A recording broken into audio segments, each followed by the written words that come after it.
and welcome back to Somerset Place for another edition to our Lost Building series. Today we are out in the machine shop area of the Plantation to talk about the Loom workhouse.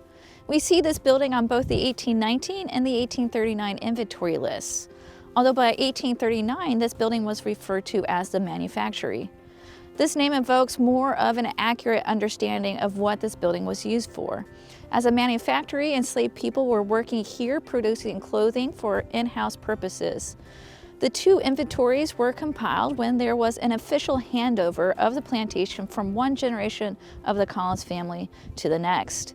In 1819, we see the loom house inventory consisting of items used to create cloth: 3 looms, 5 woolen and 6 linen wheels, 2 pairs of sheep shears, 1 spinning machine, 7 sleighs, and so on.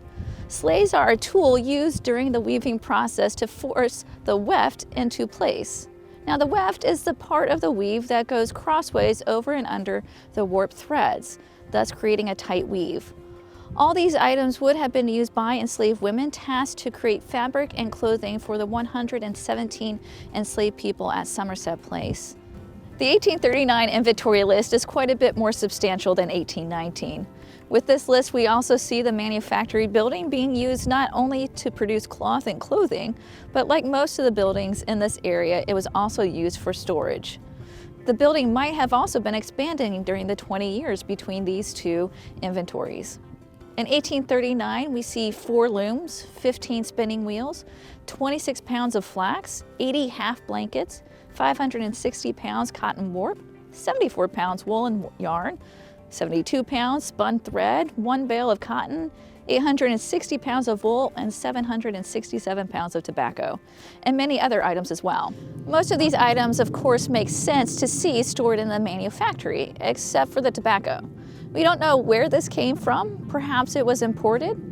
If tobacco was grown, it was never a major cash crop of Somerset Place, and is the only item on this inventory list that seems completely out of place. These inventories are not the only documents about the buildings at Somerset Place, but our records of jobs that enslaved people were required to do in them is rather spotty. So although we do not know the names of everyone who was forced to work in the manufactory building, we do know one name: Charlotte Payne. She is listed as being a weaver. Charlotte would have been one of the many enslaved women and men working within this building, their job being to spin, weave, and make the shirts, pants, skirts, hats, stockings, and other clothing items, which were then rationed to enslaved men, women, and children. Rations of clothing were handed out on January 1st of each year to those who were deemed old enough to work, and they included 2 pairs of clothes and 1 pair of shoes per person. It was up to the enslaved people to figure out a way to stretch these rations to last until the following January. As for the building itself, we don't exactly know what happened to the manufactory. Well, that's what we have for you for this edition of our Lost Building series. We hope to see you here sometime for a guided tour.